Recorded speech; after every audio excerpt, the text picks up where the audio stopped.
بسم اللہ الرحمن الرحیم۔ ایک بار کا واقعہ ہے جب حضرت سلیمان علیہ السلام نے فیصلہ کے لیے جلوس کا ارادہ فرمایا تو شیاطین یعنی جناتوں کو حکم دیا کہ وہ ان کے لیے ایک عمدہ تخت تیار کریں جس کی صفت یہ ہو کہ جھوٹا سے جھوٹا مدعی یا گواہ اس تخت کو دیکھنے سے تھرانے لگے۔ چنانچہ شیاطین اور جنات ہاتھی کے دانت سے تخت تیار کی جس کو جواہرات، یاقوت، موتیوں اور جواہرات سے انگور کے درخت بنا کر اس کو گھیر دیا تھا، جس میں سونے کے 4 کھجور کے درخت ایسے تھے جن کی شاخیں چاندی کی بنائی گئی تھیں۔ ان میں سے 2 درختوں کی چوٹی پر 2 گدھ بنائے گئے تھے اور اس تخت کے دونوں گوشوں پر سونے کے 2 شیر تھے جن کے سروں پر سبز زمرد کے ستون نصب کیے گئے تھے۔ اس طرح شیاطین نے اس تخت کو ایسے سخت پتھر پر رکھا تھا جس کے نیچے سونے کا ایک سردھا بنا تھا جو اس تخت کو گھماتا تھا۔ چنانچہ جب حضرت سلیمان علیہ السلام اس کے نیچے کے درجہ پر چڑھتے تو وہ تخت اپنے تمام سامان کے ساتھ جس سے وہ بنا تھا چکی کی طرح گردش میں آ جاتا تھا،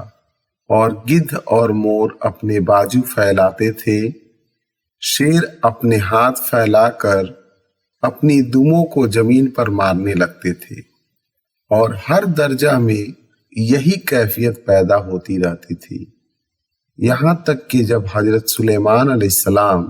سب سے اوپر پہنچتے تو دونوں گدھ تیزی کے ساتھ تاج ان کے سر پر رکھتے تھے، اور جب سلیمان علیہ السلام تخت پر جلوہ افروز ہوتے، سونے کا کبوتر زبور پیش کرتا جس کو لوگوں کو سلیمان علیہ السلام سنایا کرتے تھے۔ اس طرح حضرت سلیمان علیہ السلام فیصلہ کے لیے جلوہ فرماتے تھے، اور جب کسی معاملہ کی شہادت کے لیے گواہ آتے تو وہ تخت اپنے سبھی سامان کے ساتھ گردش میں آ جاتی تھی، اور شیر، گدھ اور طاؤس اپنے کام میں مشغول ہو جاتے تھے۔ یہ دیکھ کر گواہوں پر ایک ایسی ہیبت طاری ہوتی اور سچ و حق کے سوا کوئی جھوٹی شہادت نہ دے سکتے تھے۔ جب حضرت سلیمان علیہ السلام کا انتقال ہوا تو اس تخت کو شاہ بخت نصر نے اپنے قبضہ میں لے لیا، مگر جب اس نے اس پر چڑھنے کا ارادہ کیا تو ایک شیر نے اپنے دائیں ہاتھ سے بادشاہ کی پنڈلی اور قدم پر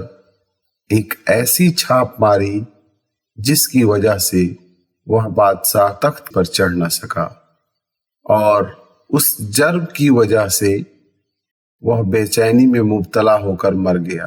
اور وہ تخت مختلف شہروں میں گھومتی رہی، یہاں تک کہ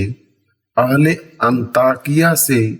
کراس بن صدرس نے جنگ کی اور خلیفہ نے بخت نصر کو شکست دی۔ اس کے بعد تخت بیت المقدس کی طرف لائی گئی اور کوئی بادشاہ اس تخت کے چڑھنے پر قادر نہ ہو سکا۔ تخت بیت المقدس کے پیچھے رکھا گیا، جس کے بعد آج تک اس کی کوئی خبر یا اثر معلوم نہ ہو سکا کہ یہ تخت کہاں گئی اور اس تخت کے ساتھ کیا ہوا۔